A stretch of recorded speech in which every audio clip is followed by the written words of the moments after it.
चाणक्य नीति। वह चाणक्य का पुत्र होने के नाते चाणक्य था। उसकी चालें शत्रु की पकड़ में नहीं आती थी, अति कुटिल थी, इसलिए उसे लोगों ने नाम दिया था कौटिल्य। वो दिखने में जितना कठोर था उतना ही सहृदय भी था। राजनीति की विषाद पर टेढ़ी मेढ़ी चालों का खिलाड़ी होने पर भी वो एक सच्चा महात्मा था। उसके लिए सुख, वैभव, पद आदि महत्वपूर्ण नहीं थे। महत्वपूर्ण था देश का अखंड गौरव। अखंड भारत के उस स्वप्न को साकार करने के लिए वो न कहीं रुका न कहीं झुका।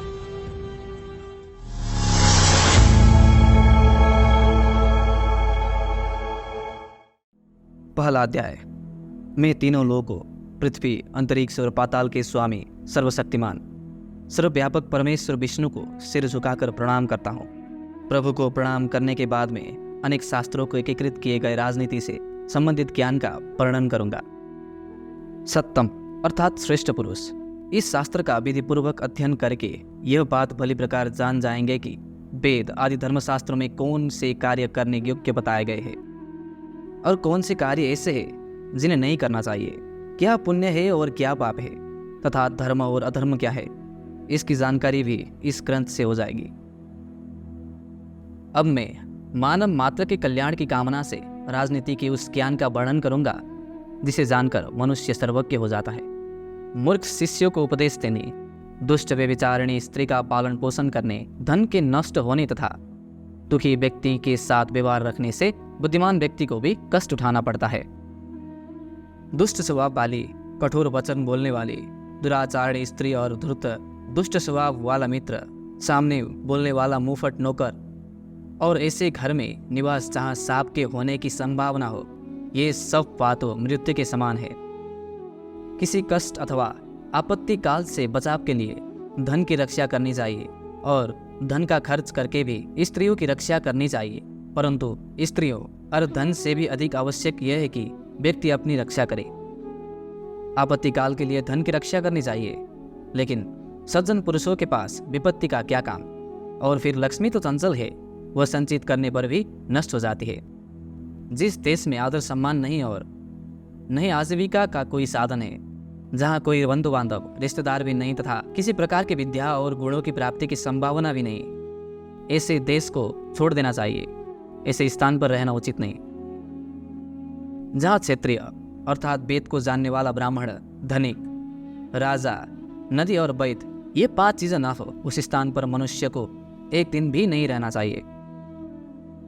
जहाँ लोक यात्रा अर्थात जीवन को चालने के लिए आजीविका का कोई साधन ना हो, व्यापार आदि विकसित ना हो, किसी प्रकार के दंड के मिलने के भय ना हो, लोक लाज ना हो, व्यक्तियों में शिष्टता, उदारता ना हो अर्थात उनमें दान देने की प्रवृत्ति ना हो, जहाँ ये 5 चीजें विद्यमान ना हो, वहाँ व्यक्ति को निवास नहीं करना चाहिए।